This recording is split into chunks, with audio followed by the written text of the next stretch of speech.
Hi guys, and welcome back to another ASMR video.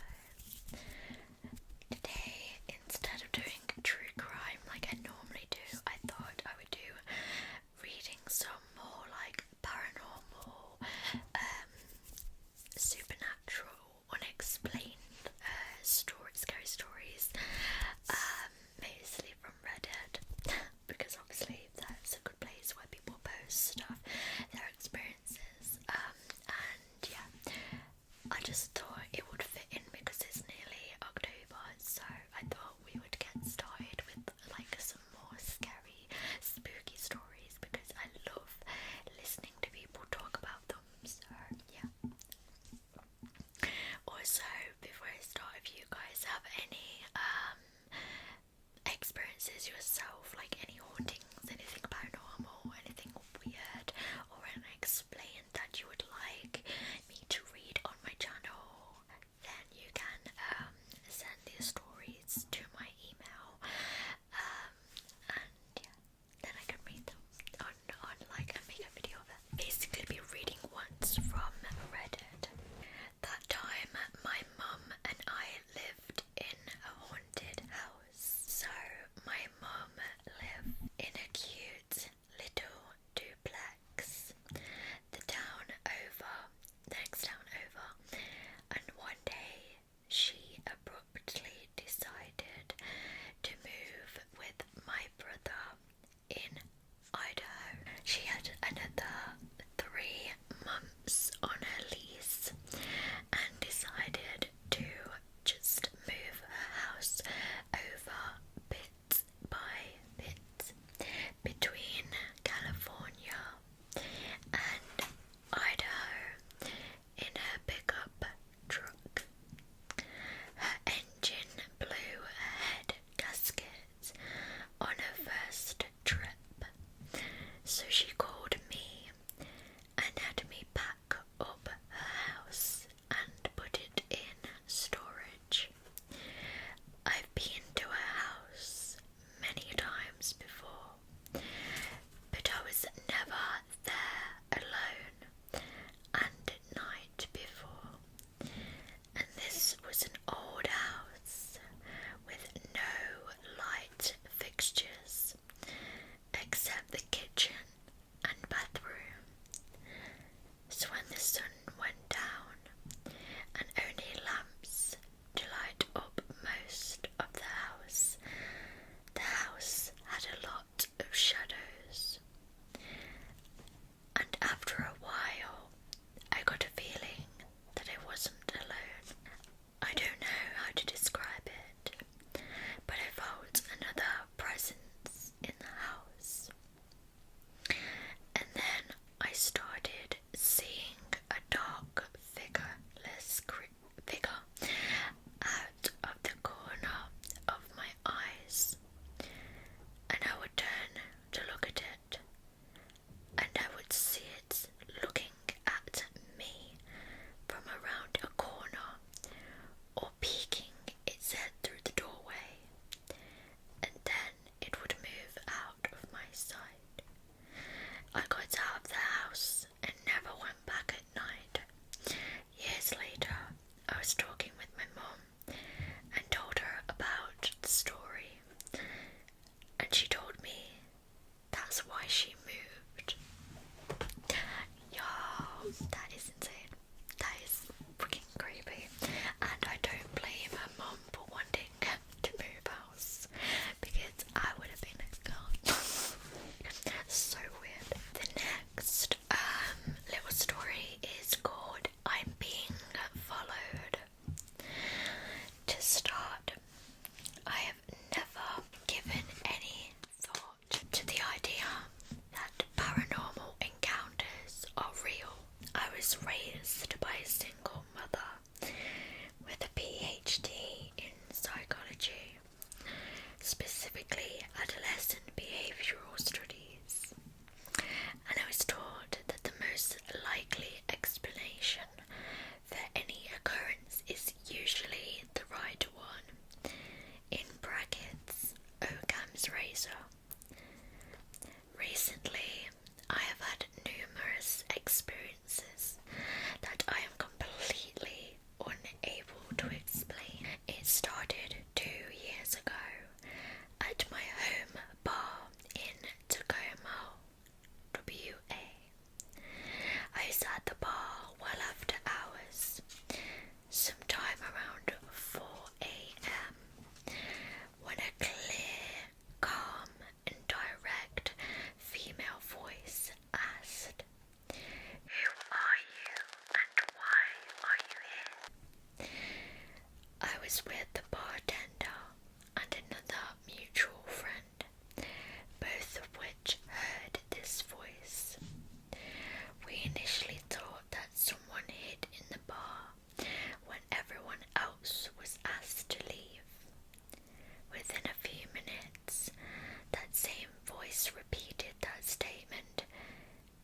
so far away from the houses. Like you can see them from the road, but they're several hundred yards between them. I think that's like a spelling error, I'm not really sure. So we're driving and I'm looking out a window, the driver's side window, and I see what looks like a small child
1800s or around that time period, and being lived in by generations.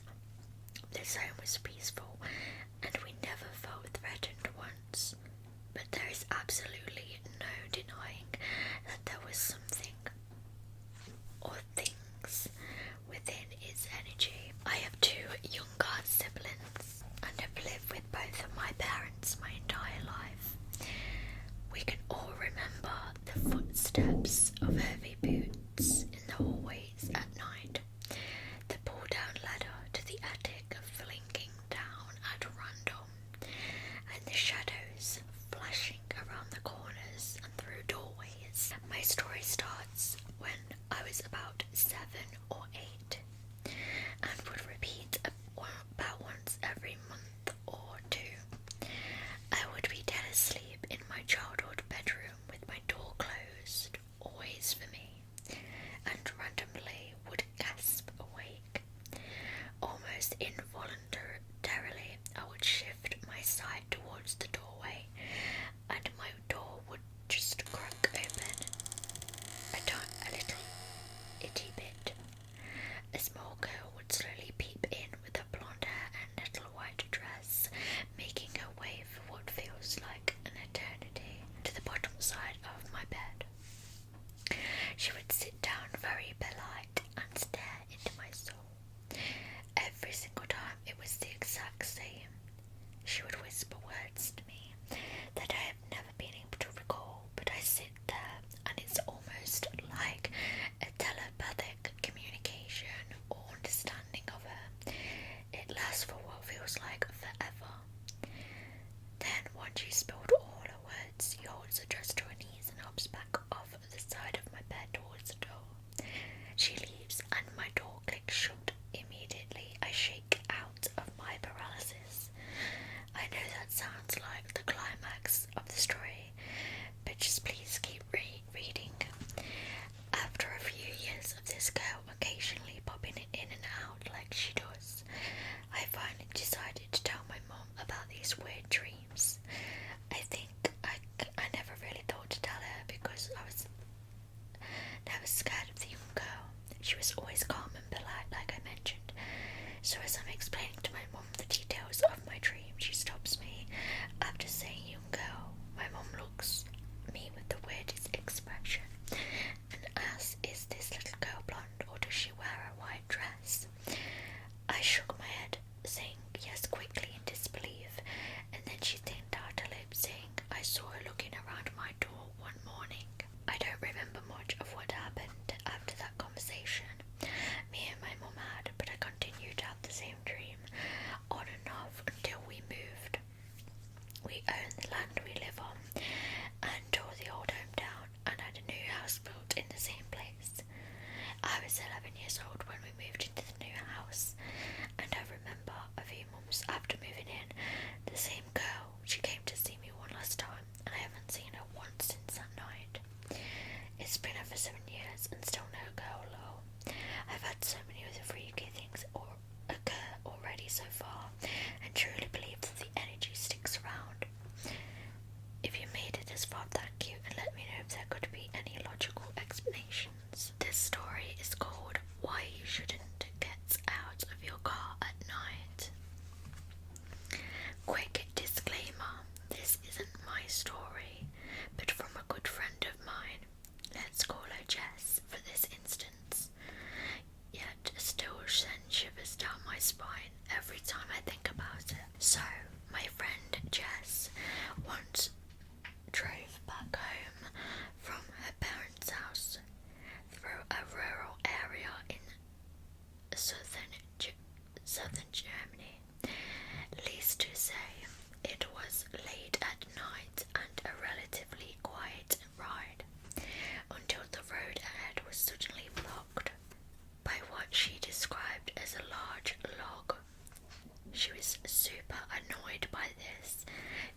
continued to sit in the driver's seat to see if the car was still around.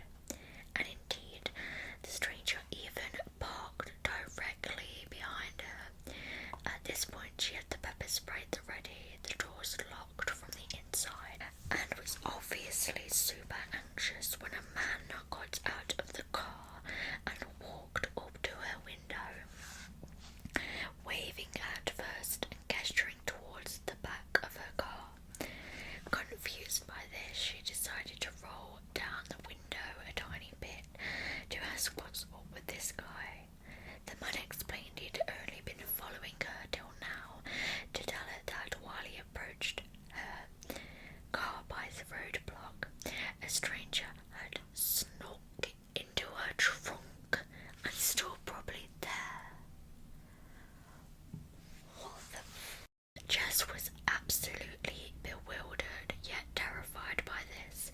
She couldn't believe the guy outside her window at first, but he then showed her that he's called the police prior to the conversation on his phone, so she trusted him enough to get out of her car. Soon after, the police arrived, opened her trunk and arrested the guy that had been hiding in there. Turns out her initial stalker was telling the truth and was really trying to help her out. I don't really have the details on who the guy in the trunk was, but I've been told he was definitely having ill intentions, probably breaking into a house or whatnot. I never drove around with an unlocked car. The ones I drove don't lock automatically. Since then, I'd always check every window and my trunk before I get into my car.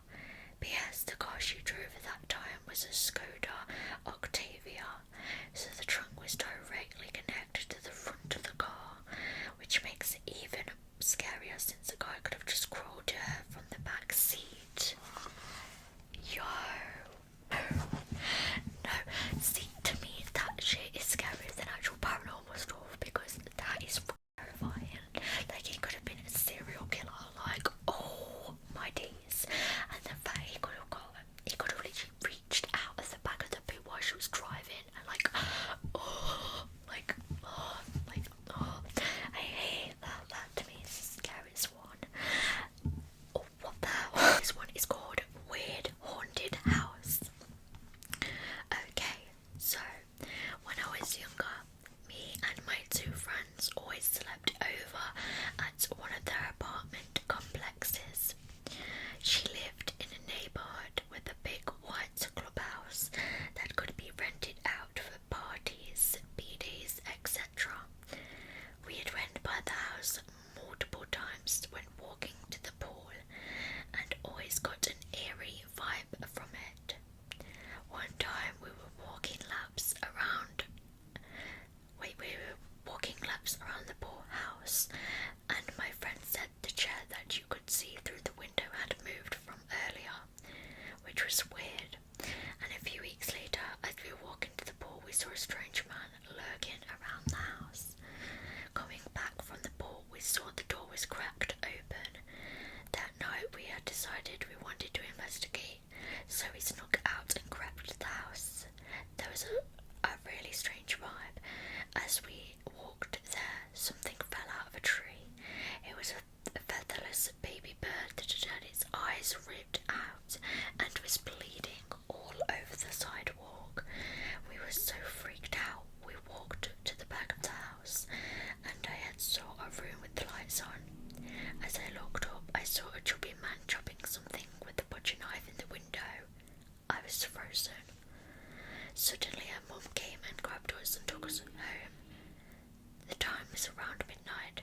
As we went home, she warned us she also felt something was off about that house. This is one of those unexplainable stories that still scares me to this day.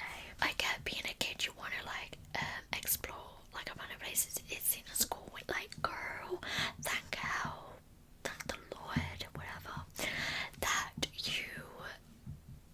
your mum came to find you, because I don't know what would have happened, because you're following, you're going into a house where a strange man is and you don't know them, and something terrible could have happened to you and your friends. So I'm just glad your mum was there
just how dark it was, and how hard it was for anyone to see us, and I couldn't see his hands. I had a distinct feeling from deep down, so prominent I could almost hear it. Run! But we're just pumping gas. He's just a weird homeless dude. My husband and I were from Key West. We had just seen plenty of them before, and they were almost all harmless. So I slowly turned back around and went back to my phone. Yet I still heard him, the distinct sound of shuffling feet, the rustle of his jacket. I'm not going to hurt you, he said again. I just need some help. Do you have any money? I'm not going to hurt you. At this point, I could tell he was almost at the Jeep. We'd only been there a couple of minutes, and we'd been on almost empty. There was no way the tank was full. Without warning, my husband rushed into the car in order to start the engine. I could tell his hands were shaking. He managed to throw the car into drive, and we peeled out of there. I looked behind us and saw the man standing there, not reacting, next to the dangling nozzle. My husband hadn't bothered hanging back up. As we turned out of the gas station, my husband said, I just had the most horrible feeling. Something in me just told me to run. I looked at him in horror and told him I'd felt the same thing. I felt tears come to my eyes as I thanked him for listening to his instincts. We went home feeling quite shaken, just going over the events we had just seen and the fear we had felt. It was a day or two later that we watched a YouTube video by security analyst Scott Stewart on the Kenyan mall shooting, and he said that in every event like this, there are people who said right before it happened, I had a terrible feeling that something bad was about to happen.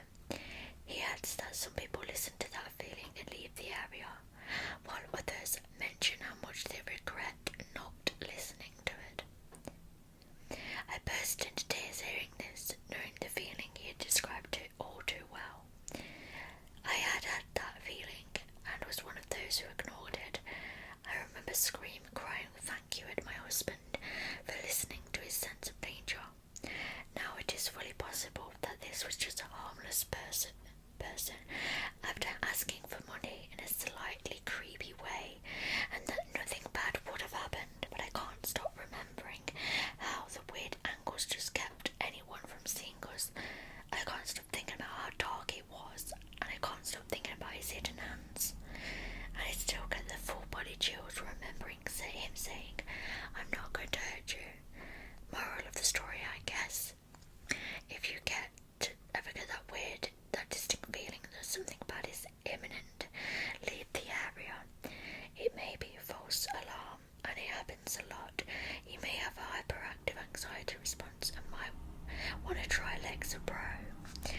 But it's better than going through the rest of your life wishing you would listen to that feeling. Right, this is going to be the last story that I'm going to do for this video. This one is called My Wife Stepped on Something in the Lake. The next day they found a body. A few years ago, when my daughter was a toddler, my wife and I used to take her to a nearby lake to picnic, swim and just unwind. It was a peaceful spot, quiet, not too crowded, the kind of place where you could easily forget about the world for a while. One afternoon, after we'd finished eating, my wife decided to go for a quick swim while I stayed on the beach with our daughter. I watched her wade out into the water, the sun sparkling up the surface. A minute later, she suddenly stopped and turned to me, shouting something. At first I couldn't make out what she said, but her expression was off. Then I heard her clarify, I think I just stepped on someone's face. I froze for a second, thinking maybe she was joking, but the look on her face wasn't playful. It was pale, almost terrified. She quickly started making her way back to the shore, her legs moving faster, like she couldn't get out of the water fast enough. When she got back to me, she was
spooky.